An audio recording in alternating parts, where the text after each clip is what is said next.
The pot was empty. For the third night in a row, Efe Edewo watched his daughter, Daniela, drift to sleep with nothing in her stomach but water. Her tiny frame curled on the tattered mattress, her lips trembling in her sleep as though even her dreams were hungry. Efe sat in the corner of their single room, his hands covering his face. Once, he had promised his wife, Ujunwa, that life would get better, that his coding skills would bring light to their home. But the only light that filled their room now came from a flickering candle burning out like his hope. Earlier that day, he had stood for hours under the scorching sun, CV in hand, moving from one office to another. Nobody wanted him. "We are sorry, no vacancy. We'll call you. Leave your number." He had heard it all, again and again. When he returned home, empty-handed, Ujunwa's silence was louder than any insult. She turned her face away, cradling their daughter like a shield, as if to say, "You failed us." Efe bit his lip until it bled. Pride couldn't feed him. And as he lay awake, staring at the cracked ceiling, one thought tormented him. Is there no other way to survive? The next morning, Efe forced himself into clean clothes, determined to try again. He boarded a Danfo bus to Victoria Island, clutching the last 500 naira in his pocket. At a cafe filled with the hum of laptops and the smell of expensive coffee, he begged to see the manager. The man barely glanced at him. "You are good with computers, right?" the manager said mockingly. "If you are so good, why are you begging for a job? People like you waste our time." The sting of those words cut deeper than a blade.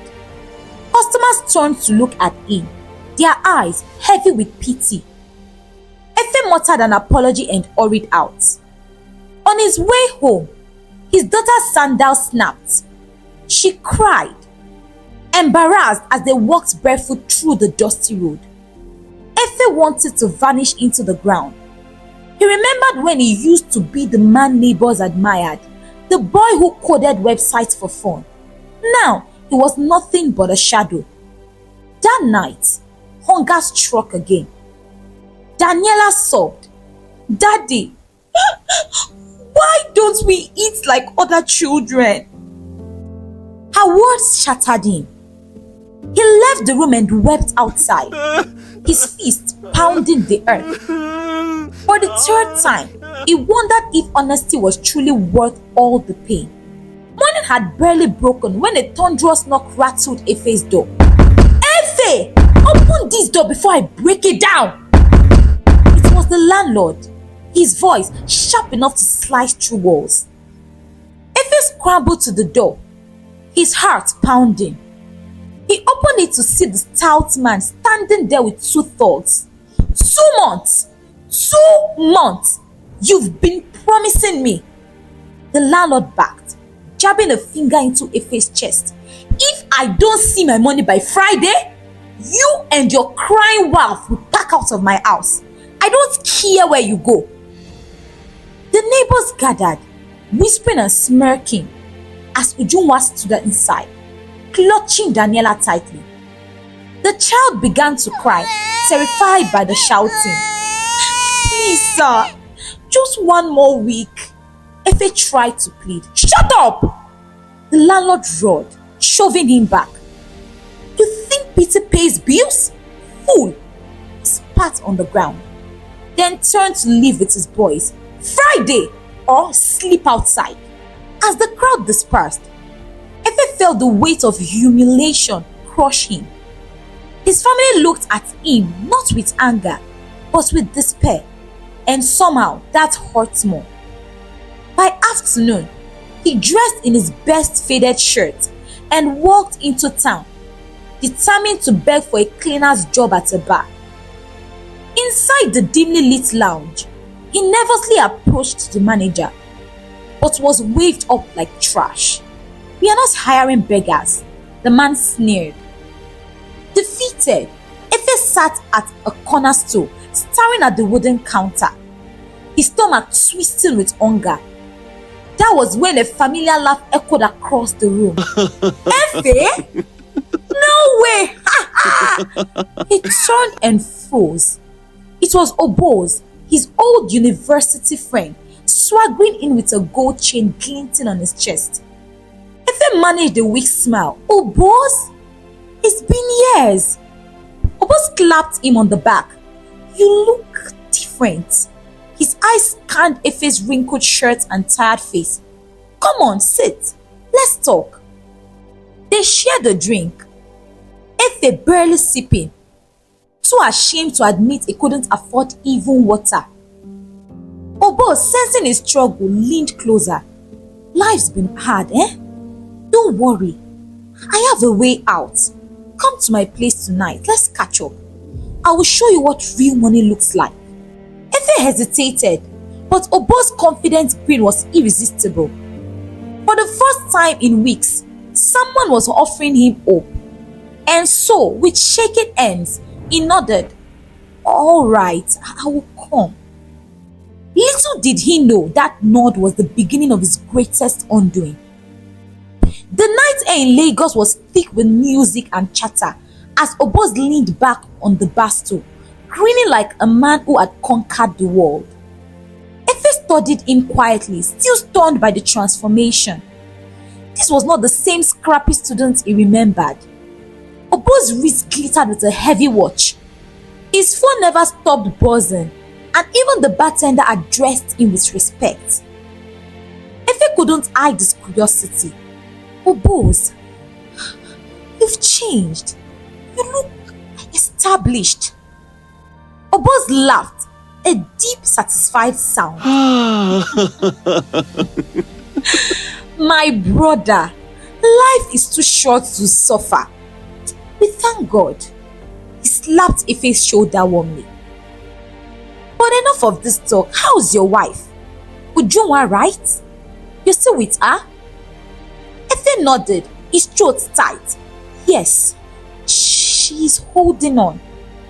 "Good woman," Obo said approvingly. "You know what?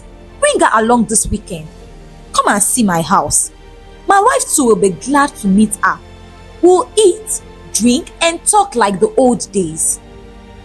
The words sounded innocent, but they sank into Efe's chest like an anchor. A visit to Obo's house? To see this new life of wealth up close?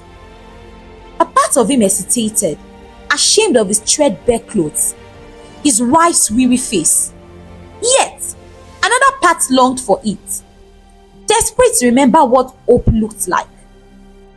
Obo saw the conflict in his eyes and leaned closer. "Don't say no, Efe. Sometimes all a man needs is to sit where the air is different. It can change everything." Efe swallowed hard, nodding slowly. "All right, we'll come." Obo's smile widened, a glint of mischief hidden behind his teeth. Saturday came too quickly. Ujunwa dressed in her best wrapper, though the fabric had faded from too many washes. She looked at Efe with questioning eyes. "Are you sure about this visit? I don't want us to be embarrassed." Efe forced a smile, hiding the storm in his chest. Obos is an old friend. He invited us. There is nothing to fear. But when the taxi stopped at Obo's estate, both their jaws dropped. The house was a mansion of glass and marble, surrounded by high gates and guarded by men in uniform. It felt less like a home and more like a palace. Obos welcomed them at the door with laughter, his white kaftan flowing like royalty. "My people, you made it." He hugged Efe tightly, then bowed slightly towards Ujunwa. And this must be the queen herself. Inside, the house was filled with chandeliers, soft leather couches, and paintings that looked expensive enough to feed a village. Ujunwa's eyes betrayed her all, though she tried to stay composed. At lunch, Obo's wife, a stunning woman draped in gold jewelry, joined them. She smiled, but her gaze lingered on Ujunwa, almost pitying. As they ate, Efe noticed the silence in his wife. She barely touched her food, her hands resting on her lap. When their eyes met, her said everything. This is the life we could have had. Why don't we? Efe's chest tightened. Obos was watching him carefully, a sly smile hidden beneath his cheerful laughter. The aroma of grilled fish and pepper soup filled Obo's dining room, yet Efe could hardly taste the food. The room itself seemed to mock him. The crystal glasses, the polished cutlery, even the laughter of Obo's wife as she spoke of vacations in Dubai. Ujunwa sat stiffly beside him, nodding politely, though her eyes never left the gleaming marble floor. Efe could read her thoughts as if she had spoken them. Look at what another man has built. Look at what you have not. Obos leaned back on his chair, his laughter booming. Efe, my brother, do you remember the night we used to eat beans in nylon back in school? Now look at us, memories. He stretched his arms wide, showcasing his palace. Efe forced a smile. Some of us didn't get as lucky. Obo's grin lingered, sharp and knowing. Luck? He chuckled softly, lowering his voice. There is no such thing as luck, my brother. A man creates his own doors. He doesn't wait for anyone to open them. The words struck Efe harder than he expected. He shifted uncomfortably, catching Ujunwa's glance. Her lips pressed tightly, her silence louder than any accusation. After lunch, Obos led Efe on a tour of the house. They walked past the garage filled with cars, sleek machines that gleamed under the lights. Efe's throat tightened, envy and shame warring in his chest. Efe, Obos said suddenly, his tone almost fatherly. You are a smart man. You don't belong in suffering. Come back tomorrow alone. Let's talk properly. I will show you how to breathe in a different kind of air. Efe's pulse quickened. He nodded slowly, though fear gnawed at him. Behind them, Ujunwa watched quietly, her expression unreadable. The next evening, Efe stood once again before Obo's mansion, his palms sweating despite the cool breeze. He had told Ujunwa he was going to see an old friend for advice, but the look in her eyes told him she didn't believe him. Obos welcomed him with open arms, his smile wide and disarming. Efe, my brother, I knew you would come. Come inside, forget your worries tonight. The house glowed even brighter than before. Music floated through hidden speakers, and servants moved about quietly, carrying trays of drinks. Efe sank into the soft leather couch, feeling both at home and completely out of place. Obos handed him a glass of cognac. Relax, taste it. That's success in liquid form. Efe took a cautious sip. The burn in his throat made him cough, but Obos only laughed. Man, you will get used to it. For hours, they talked about the past, their university days, the girls, the dreams they once had. Then Obos' tone shifted. Efe, he said, leaning forward, his voice lower now, almost conspirational. Tell me the truth. How bad is it? The question broke something inside Efe. He spoke of the unpaid rent, of Daniela's hunger, of Ujunwa's silence that grew heavier with each passing day. His voice cracked, but he didn't stop. When he finished, Obos stared at him for a long moment, then smiled faintly. I told you before, luck doesn't exist, but opportunity does. And when opportunity knocks, only a fool refuses to open the door. Efe swallowed hard, his chest tight. What are you saying, Obos? Obos leaned back, swirling the drink in his glass. His smile widened, but he didn't answer. Instead, he simply said, Come again tomorrow, then we'll talk business. Efe's heart pounded. He knew he should walk away, but he didn't. That night, Efe lay awake beside Ujunwa, his mind replaying the flashing numbers on Obo's laptop. He turned restlessly, but every time he closed his eyes, he saw those foreign accounts swelling with money. Efe, Ujunwa whispered, her voice low in the dark. What's wrong with you these days? You hardly talk to me. Efe forced a smile she could not see. It's nothing, just stress from work. But she was not convinced. Her fingers traced his arm gently, searching for answers. Be careful, my husband. Not every road that shines leads to a safe place. Efe's chest tightened. He wanted to tell her everything, but the memory of Obo's piercing eyes held his tongue. The next evening, Obos called him again. Brother, I have something small for you. A test. If you pass, I will know you are ready. Efe hesitated. What kind of test? Obos chuckled softly. Relax. It's nothing heavy. Just pick up a parcel for me from the park tomorrow morning. Bring it here and that's all. Efe frowned. What's inside? Curiosity is good, but too much of it will burn you. Obos replied with a sly grin. Just do as I say. When Efe left, he felt his hands trembling. His mind battled with fear. What if it was illegal? What if he got caught? But another voice whispered seductively. This could be the key to a better life. A house, a car, respect. At dawn, Ujunwa noticed him dressing quickly. Where are you going so early? She asked. Efe avoided her eyes. Work matters. She stared at him for a long moment, her heart uneasy. Something was slipping away from her husband, and she didn't know how to hold it back. Efe arrived at the crowded motor park just as the morning buses were unloading. The air reeked of exhaust, roasted corn, and sweat.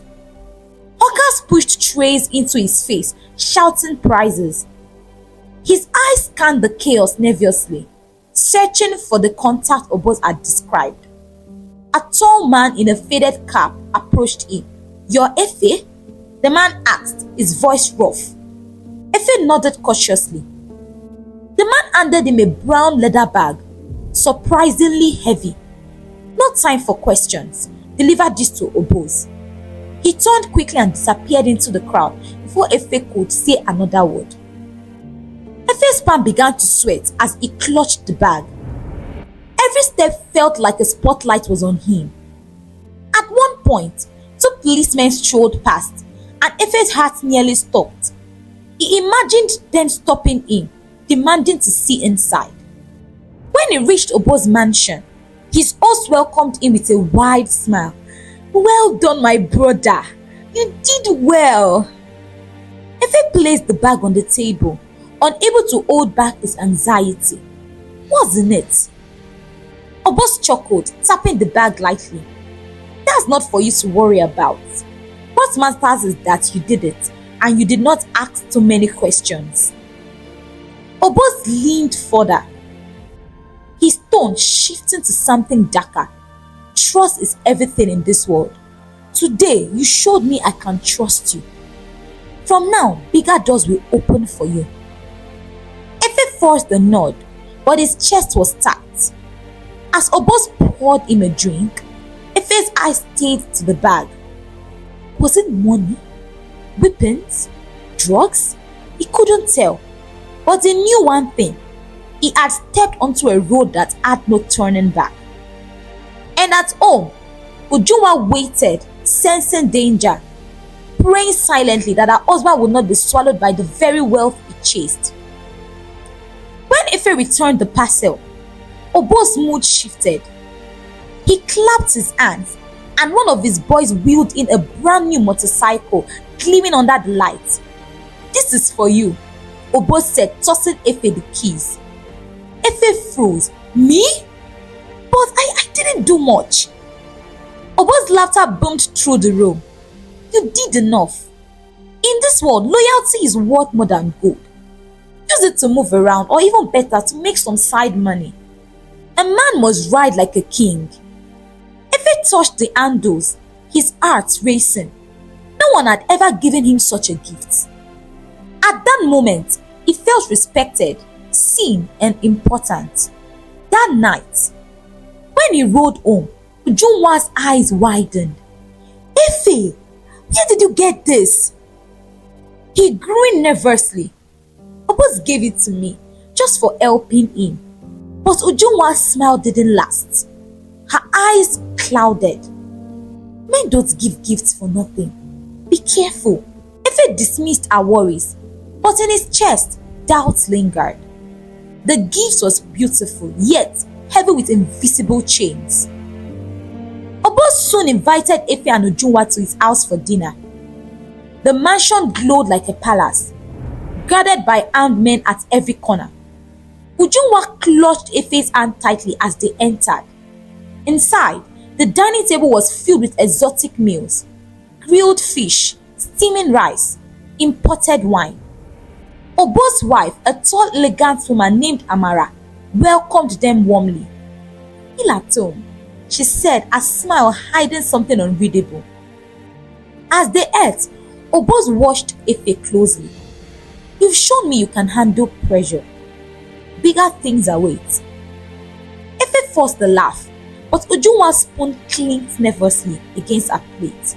She whispered later, "Ife, this man is dangerous. I can feel it." But Ife, blinded by taste of wealth, replied, "Maybe this is our breakthrough." Outside, gunshots echoed faintly in the night, but no one at the table flinched. For them, it was normal. For Ife and Ujunwa, it was a chilling omen. Days turned into weeks, and Ife's life began to change. With the motorcycle, he earned extra money, and Obo started calling him for errands. Each one paid handsomely.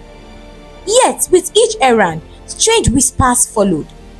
Neighbors gossiped about Obo's empire, illegal deals, missing rivals, unexplained death. One evening, Ife returned from Obo's house carrying a thick envelope. Ujunwa grabbed it, eyes wide at the cash inside. "This is blood money," she cried. Ife snatched it back. "It's survival. Do you want us to keep suffering?" Ujunwa's tears fell. "Ife, can't you see? He's pulling you deeper. One day you won't be able to walk away." Ife stormed out, riding into the night. His mind turned between fear and greed. Behind the tinted windows of his mansion, Obos watched with a smile. He knew the young man was hooked already. The trap was closing. The mansion glittered that night with laughter, music, and the clinking of wine glasses. Ife and Obos sat side by side in the lounge, their table crowded with half-finished bottles of champagne.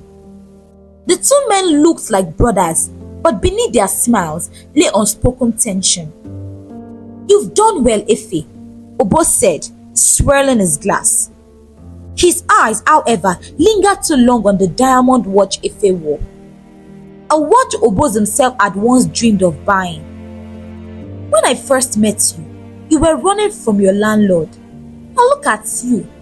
The newspapers call you. They call you the young king of Lagos." Ife laughed nervously. "I learned from the best, my brother. You showed me the way." Obos leaned forward, his tone dropping. "But remember, this life has shadows. Don't let the spotlight blind you." For a moment, silence hung heavy. Ife looked away, pretending to check his phone, but he felt it, the crack forming in their bond. Later that night, as Ujunwa helped him remove his jacket, she whispered, "Obos doesn't like the way you've risen. Be careful. Success makes friends jealous." Ife dismissed her words with a weak smile, but sleep escaped him. The city had begun to whisper too. Some said Obos was losing grip, that Ife's empire now stretched further than his mentors. following day, Efe walked into his office to find an anonymous letter waiting on his desk. No name, no signature, just a chilling message. When kings grow too fast, vultures cycle. Choose your side wisely. Efe crumpled the paper in his hand, but his heart pounded. He was now more powerful than Oboz, but power, he knew, always came with a price. And somewhere in the shadows, someone was already calculating that price. The morning sun barely touched the city when Efe's driver rushed into his office breathless. Oga, something don't happen. Efe frowned. What is it? They don't take Madame car right in front of the boutique. Armed men, broad daylight. Efe shot up from his chair. What? He grabbed his phone, dialing Uju once frantically. She answered, her voice trembling. They didn't take me, but they said it was a warning. Efe's chest tightened. Warning? From who? His reply was cut short by a second call that flashed across the screen. An unknown number. He hesitated, then answered. A deep, icy voice rasped through the line. Efe, the lion cub who wants to roar louder than his master. We are watching you. You've been shielded too long by your bows, but now you are the target. Efe's throat went dry. Who are you? What do you want? The voice chuckled darkly. Not money, not yet. Tell Oboz the vulture is back. And tell him his time of reckoning has come. But remember, Efe, vultures feed on both the dead and the living. The line went dead. Efe collapsed back into his chair, sweat soaking his shirt.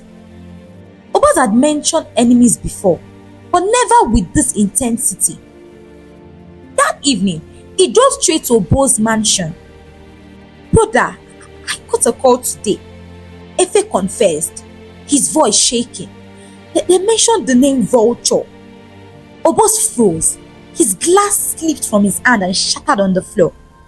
For the first time since Efe had known him, fear flickered across his face. Efe, Oboz whispered, you have no idea the storm you are caught in. The vulture doesn't just threaten, it destroys. And now he knows your name. The room grew eerily quiet after Oboz dropped the name. His hands trembled as he lit a cigar, exhaling smoke in shaky cycles. Efe had never seen him this vulnerable.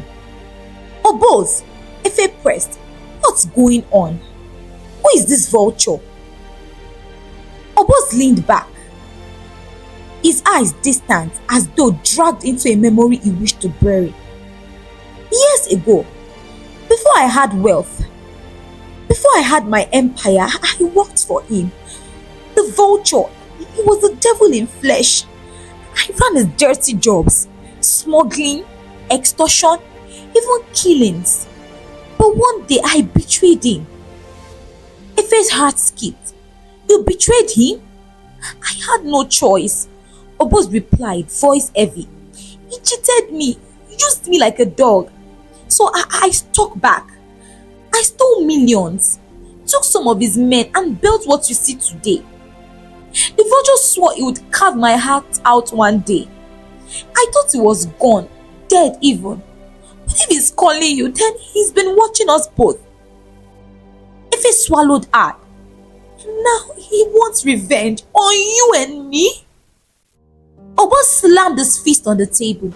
Not just you, your wife, your children, everyone you love. That's how he punishes. He doesn't kill you first. He makes you watch your family burn.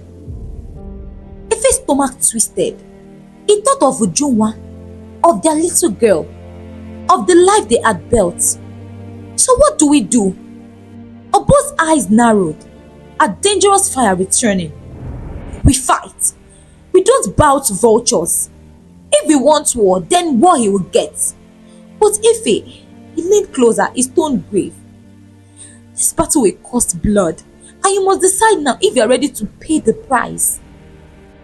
The words chilled Efe to his bones. He wanted wealth, not war. But it was too late. The vulture had already marked his family. And in Lagos, when the vulture cycled, someone was bound to die. The night was heavy with silence when Efe's mansion was breached. The guards, usually sharp-eyed, were found unconscious by the gate, drugged by men who moved like shadows. By dawn, the message had been delivered. Efe woke to the screams of Ujunwa. He rushed downstairs and froze, splattered on their front door in chilling red paint were the words, "Next time, it won't be paint. Vulture." Beside the message lay the severed head of one of his guards, placed neatly like a trophy. Ujunwa collapsed into tears, clutching their daughter, while Efe still trembling. His empire, his wealth, his pride, none of it mattered now. The vulture had reached into his own. Later that day, the phone rang again. The same deep, cruel voice filled the room. "You see, Efe, I always keep my promises.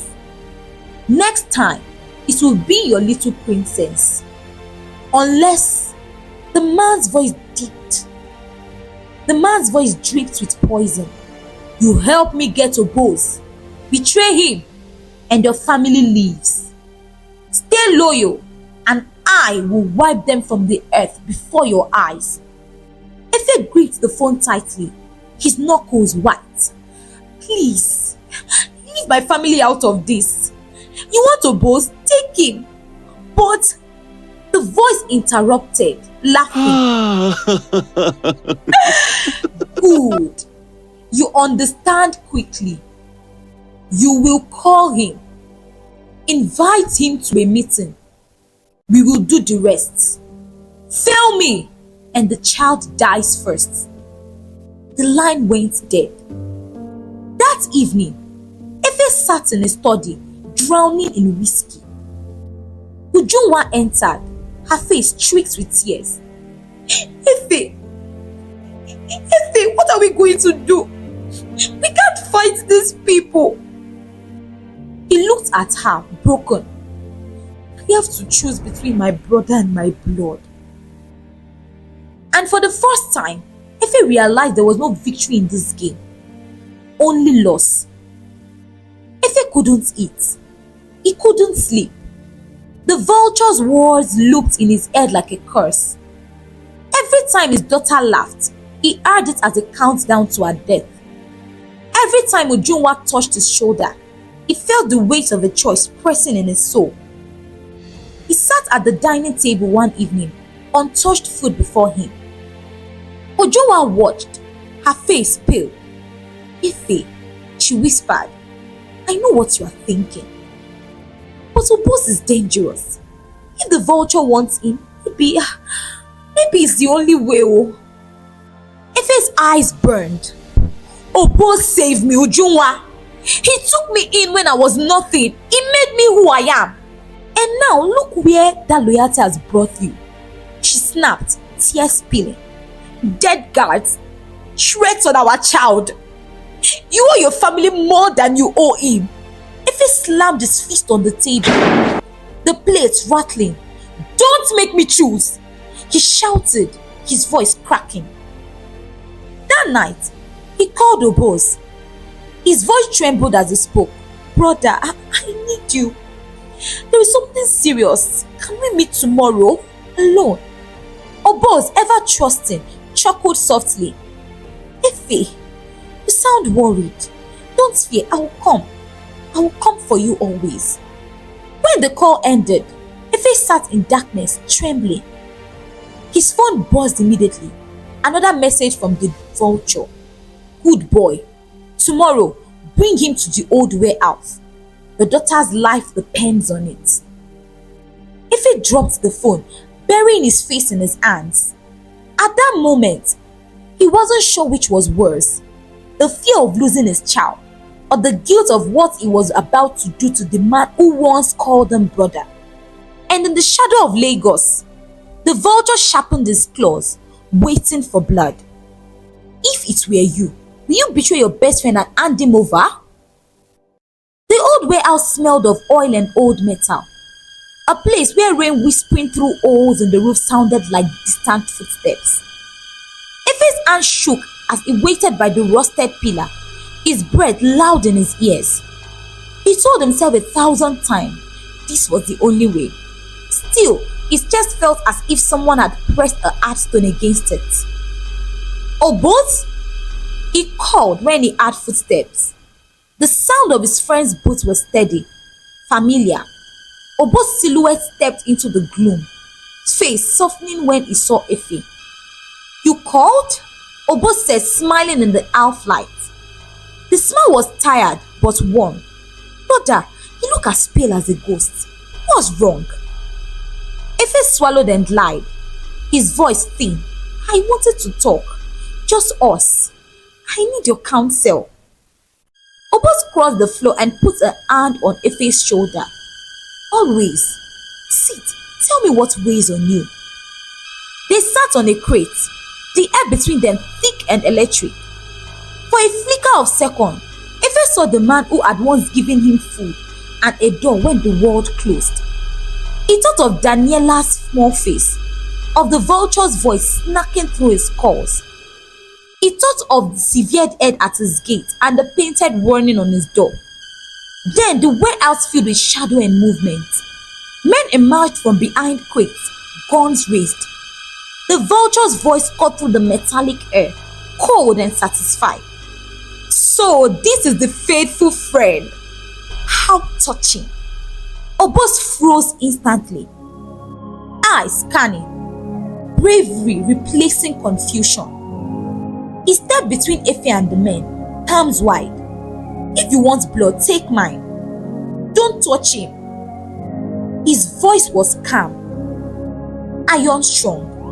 The gunmen cocked their rifles.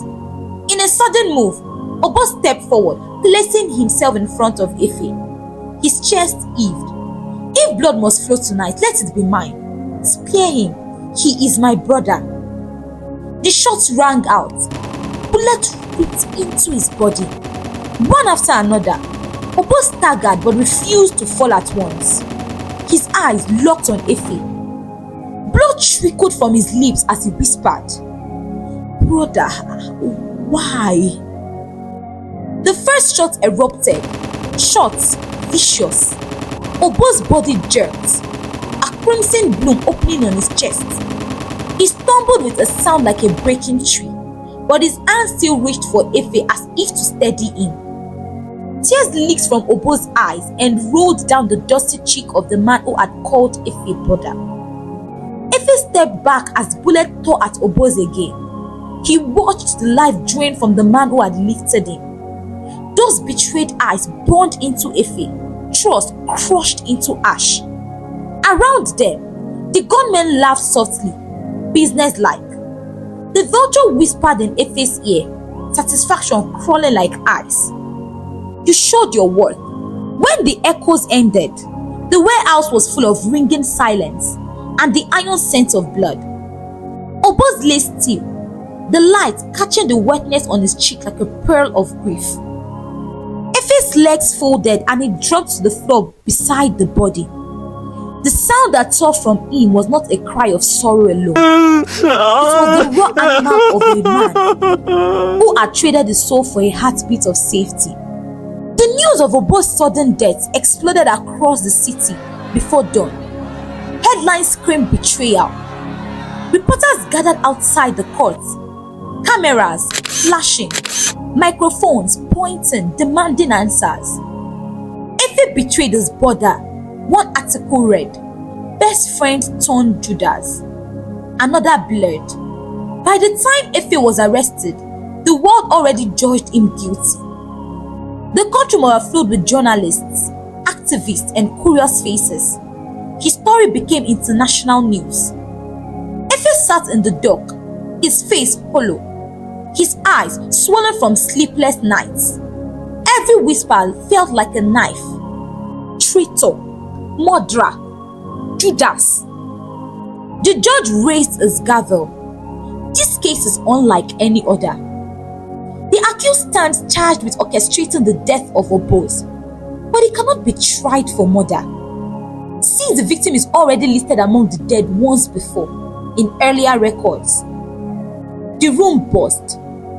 The press had built so much pressure that the case turned into a spectacle. International voices demanded justice, yet the law itself was twisted. After long weeks of arguments, the judge sighed deeply, his voice heavy with reluctance. This court hereby discharges the accused of all charges. Gasps filled the air. Efe was free. He walked out of court not as a victor, but as a broken man. Though he regained Obo's fortune, his own house soon crumbled. His wife has left him for another man, the manager who handled their wealth when they became wealthy through Obos. His children were later taken by the same mafia he tried to appease and sold to ritualists. The leader's words haunted him. How can I trust a man who betrays his own brother? One by one, his family was stripped away. Wealth could not buy back their lives. At last, Efe wandered the streets, muttering, lost in madness. The city that once celebrated him now pointed fingers and shook heads. The man who had everything ended with nothing, haunted forever by the ghost of the brother he betrayed. What is the moral of this story? Write it in the comment section. If you like the story, leave a comment also in the comment section. Like, share, and subscribe. Bye for now.